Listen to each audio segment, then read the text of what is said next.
Arafat alive in the Libyan desert. Searchers spot the PLO leader's crashed plane. Meningitis strikes the Auckland University campus and the disease has claimed another life. Also, Singapore's foreign investment cocktail, the recipe that took it from poverty to prosperity.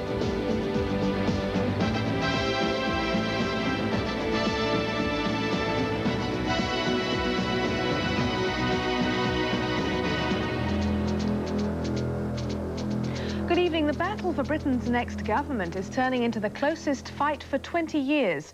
Tonight we talk to a British political columnist about why the once invincible Conservatives have lost so much ground. But first, leading tonight's news.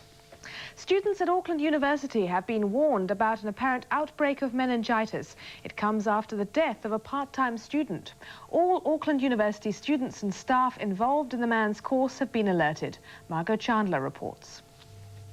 27-year-old Mark Massam was a part-time commerce student at Auckland University. He died last Sunday at his family home after complaining of headaches and nausea. Its suddenness has shocked his family. Within 24 hours, to think a person has gone so quickly. Well, I've told that we need to be careful. It could be a meningitis type thing. There's been an unusually high number of cases of meningococcal disease throughout New Zealand since late last year, and all doctors have been alerted. This is a disease that can progress very rapidly, and unfortunately this form of it is not able to be prevented by a vaccine. So really the only advice is to be aware of it, and if people have the sorts of symptoms that would go along with meningococcal disease, to see a doctor early. Students and staff on Mark's course have been warned to take special precautions. Tonight, word was still getting around campus. Oh, that's terrible. Yeah. A friend of mine told me in a lecture that someone had died and he'd been warned about it in the previous lecture that he had just before. I'd be more concerned if I was living with the person. Mark's death comes a week after an outbreak of the meningitis bug threatened to close Canterbury University. Hundreds of students were inoculated with antibiotics after 18-year-old Kate Aitchison died. Auckland student leaders say they'll be contacting their Canterbury counterparts for advice. The situation in Auckland is that students come from all over the suburbs, which is very different to Canterbury. Like in Canterbury, it's sort of close. With here, it can, like if something like this happens, it could just spread throughout the whole of Auckland, which would just be major. Tonight, Mark's body is lying at home. His funeral will be held tomorrow morning. Mark Massam did not live in a hostel, and it's believed the potential risk to classmates would be low. However, anyone with the symptoms, their fever, nausea, vomiting and a stiff neck should seek medical advice as soon as possible. From the Libyan desert tonight, word has come that Palestinian leader Yasser Arafat has survived a plane crash. Political associates have been in radio contact with Arafat and say he's safe and sound. Mr. Arafat is said to be travelling to the Libyan capital Tripoli tonight. 3 other crew on board the plane have been killed. Ian Sinclair with the latest details. Arafat left Sudan at dusk on board a Soviet Antonov aircraft bound for Libya. He was to visit Palestinian fighters at a remote camp near Sada on the disputed border between Libya and Chad.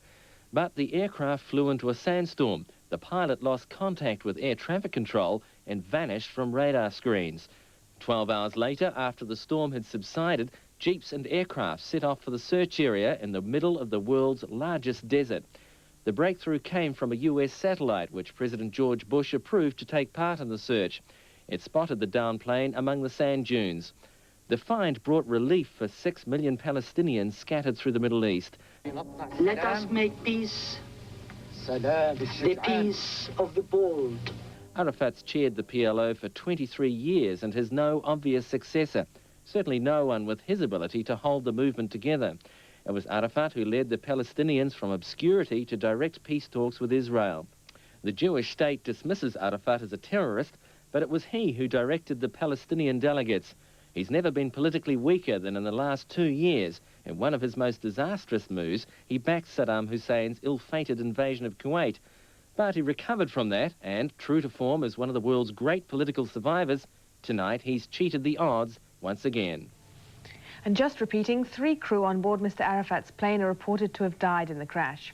Further news overseas, the naval chief for the Commonwealth of Independent Former Soviet States is reported to be taking the Black Sea Fleet under Russian control tonight.